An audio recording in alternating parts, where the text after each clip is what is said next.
Hello there, Inspired Tenno. So, I had a different video planned for today, but then I was given this interesting proposition by one of you guys.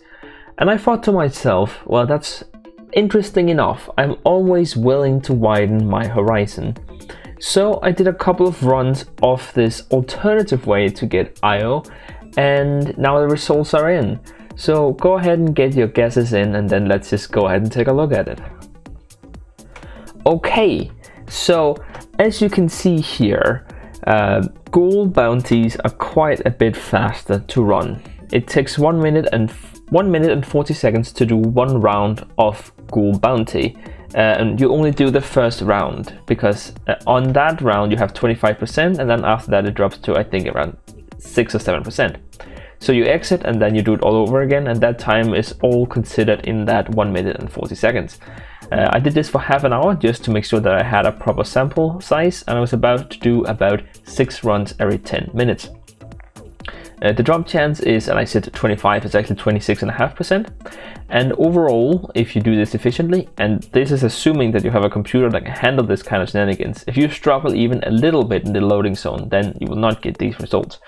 But either way, so you can get 9.5 IR an hour by doing this. Now, the method that I suggested in my video originally was that you do the CAMBION drift 40 to 60. And this takes about 11 minutes to do one full set, as one full bounty. So that is 2.2 minutes, or 2 minutes and 12 seconds. And this has a drop chance of 1/3.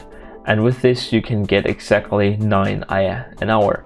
So it turns out that it's better to do GHOUL bounty, except it's not. So as you can see here, I decided to look at exactly how much endo you receive for doing the different bounties, and each hour you receive about 4,000 platinum for doing the GHOUL bounty, and you receive almost 7,000 for doing the CAMBION drift level 40 to 60. So if you think half an IR is worth almost 3,000 endo, well, that's great, but I'm not done yet. Now, as you might know, the bounties in the CAMBION drift also rewards you mother tokens. And since you can do about 5.5, if you get really lucky with the bounties, you might be able to do 6. But let's just say 5.5, and you get 250 mother tokens. It's a little bit more than this, but this is a good average. So then you'll get almost 700 mother tokens each hour. Now, if you remember the Night of Nabarus event that we had recently, where you could purchase, I don't know, let's say the Basmo, for example, you will be able to farm 4.5 Basmo. And remember, you can save the tokens in advance and then use them when the Night of Nabarus comes around. The price of it was about 150, if I remember correctly. Maybe it was 175 actually. Let's go ahead and change it to that, just to be on the safe side. The market value of it right now is 25, and it is very likely that it will keep increasing. So that's about 100 platinum an hour. So by doing this method for 9 hours, instead of doing this method for 9 hours, then you're losing out on 900 platinum, as well as 27,000 endo isk. A little bit less than that. Let's just say 25,000.